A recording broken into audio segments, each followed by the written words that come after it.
وہ دونوں لڑکے اسٹیج پر ایک دوسرے کے بالمقابل روسٹم کے پیچھے کھڑے تھے، مگر ہال میں موجود اسٹوڈنٹ کی نظریں ہمیشہ کی طرح ان میں سے ایک پر مرکوز تھیں۔ وہ دونوں ہیڈ بوائے کے انتخاب کے لیے کنونسنگ کر رہے تھے، اور وہ پروگرام بھی اس کا ایک حصہ تھا۔ دونوں کے روسٹم پر ایک ایک پوسٹر لگا، جن میں سے ایک پر ووٹ فار سالار اور دوسرے پر ووٹ فار فیضان لکھا تھا۔ اس وقت فیضان ہیڈ بوائے بن جانے کے بعد اپنے ممکنہ اقدامات کا اعلان کر رہا تھا، جبکہ سالار پوری سنجیدگی کے ساتھ اسے دیکھنے میں مصروف تھا۔ فیضان اسکول کا سب سے اچھا مقرر تھا، اور اس وقت بھی وہ اپنے جوش خطابت کے کمال دکھانے میں مصروف تھا، اور اسی برٹش لہجے میں بات کر رہا تھا جس کے لیے وہ مشہور تھا۔ بہترین ساؤنڈ سسٹم کی وجہ سے اس کی آواز اور انداز دونوں خاصے متاثر کن تھے۔ حال میں بلا شبہ سکوت طاری تھا، اور یہ خاموشی صرف اسی وقت ٹوٹتی جب اس کے سپورٹرز اس کے کسی اچھے جملے پر داد دینا شروع ہوتے۔ حال یکدم تالیوں سے گونج اٹھتا۔ آدھ گھنٹہ کے بعد وہ جب اپنے لیے ووٹ کی اپیل کرنے کے بعد خاموش ہوا تو حال میں اگلے کئی منٹ تالیاں اور سیٹیاں بجتی رہیں۔ ان تالیوں میں خود سالار سکندر بھی شامل تھا۔ فیضان نے ایک فاتحانہ نظر حال پر اور سالار پر ڈالی، اور اسے تالیاں بجاتے دیکھ کر اس نے گردن کے ہلکے اشارے سے اسے سراہا۔ سالار سکندر آسان حریف نہیں تھا، یہ وہ اچھی طرح جانتا تھا۔ اسٹیج سیکرٹری اب سالار کے لیے اناؤنسمنٹ کر رہا تھا۔ تالیوں کی گونج میں سالار نے بولنا شروع کر دیا۔ Good morning friends. وہ یک لہجہ ٹھہرا۔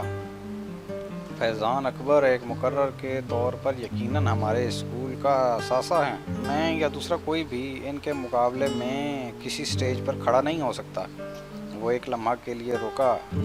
اس نے فیضان کے چہرے کو دیکھا جس پر ایک فخریہ مسکراہٹ ابھر رہی تھی، مگر سالار کے جملے کے باقی حصے نے اگلے لمحے اس مسکراہٹ کو غائب کر دیا۔ اگر معاملہ صرف باتیں بنانے کا ہو تو حال میں ہلکی سی کھلکھلاہٹیں ابھریں۔ سالار کے لہجے کی سنجیدگی برقرار تھی، مگر ایک ہیڈ بوائے اور مقرر میں بہت فرق ہوتا ہے۔ مقرر کو باتیں کرنی ہوتی ہیں، ہیڈ بوائے کو کام کرنا ہوتا ہے۔ دونوں کے درمیان ٹاکر اور ڈوئر کا فرق ہوتا ہے، اور گریٹ ٹاکرز اور ناٹ گریٹ ڈوئرز۔ سالار کے سپورٹرز کی تالیوں سے حال گونج اٹھا۔ میرے پاس فیضان اکبر جیسے خوبصورت لفظوں کی روانی نہیں ہے، اس نے اپنی بات جاری رکھی۔ میرے پاس صرف میرا نام ہے اور میرا متاثر کن ریکارڈ، اور مجھے کنونسنگ کے لیے لفظوں کے کوئی دریا نہیں بہانے، مجھے صرف الفاظ کہنے ہیں۔ وہ ایک بار پھر رکا۔ Trust me and vote for me. اس نے شکریہ ادا کرتے ہوئے جس وقت اپنے مائک کو آف کیا، اس وقت حال تالیوں سے گونج رہا تھا۔ 1 منٹ 40 سیکنڈ میں وہ اسی نپے تلے کیلکولیٹڈ انداز میں بولا تھا جو اس کا خاصہ تھا، اور اسی 1.5 منٹ نے فیضان کا تختہ کر دیا تھا۔ اس ابتدائی تعارف کے بعد دونوں امیدواروں سے سوال و جواب کا سلسلہ شروع ہوا تھا۔ سالار سکندر جوابات میں بھی اتنے ہی اختصار سے کام لے رہا تھا جتنا اس نے اپنی تقریر میں لیا تھا۔ اس کا سب سے طویل جواب 4 جملوں پر مشتمل تھا، جبکہ فیضان کا سب سے مختصر جواب بھی 4 جملوں پر مشتمل نہیں تھا۔ فیضان کی فصاحت و بلاغت، جو پہلے اس کی خوبی سمجھی جاتی تھی، اس وقت اس اسٹیج پر سالار کے مختصر جوابات کے سامنے چرب زبانی نظر آ رہی تھی، اور اس کا احساس خود فیضان کو بھی ہو رہا تھا۔ سوال کا جواب سالار ایک لفظ یا ایک جملے میں دیتا، اس کے لیے فیضان کو عادتاً تمہید باندھنی پڑتی، اور سالار کا اپنی تقریر میں اس کے بارے میں کیا ہوا یہ تبصرہ وہاں موجود اسٹوڈنٹ کو کچھ اور صحیح محسوس ہوتا کہ ایک مقرر صرف باتیں کر سکتا ہے۔ سالار سکندر کو ہیڈ بوائے کیوں ہونا چاہیے؟ سوال کیا گیا۔ کیونکہ آپ بہترین شخص کا انتخاب چاہتے ہیں، جواب آیا۔ کیا یہ جملہ خود ستائشی نہیں ہے؟ اعتراض کیا گیا۔ نہیں، یہ جملہ خود شناسی ہے۔ اعتراض کو رد کر دیا گیا۔ خود ستائشی اور خود شناسی میں کیا فرق ہے؟ ایک بار پھر چپتے ہوئے لہجے میں پوچھا گیا، وہی جو فیضان اکبر اور سالار سکندر میں سنجیدگی سے کہا گیا۔ اگر آپ کو ہیڈ بوائے نہ بنایا تو آپ کو کیا فرق پڑے گا؟ فرق مجھے نہیں، آپ کو پڑے گا۔ کیسے؟ اگر بہترین آدمی کو ملک کا لیڈر نہ بنایا جائے تو فرق قوم کو پڑتا ہے، اس بہترین آدمی کو نہیں۔ آپ اپنے آپ کو بہترین آدمی کہہ رہے ہیں۔ ایک بار پھر اعتراض کیا گیا۔ کیا اس حال میں کوئی ایسا ہے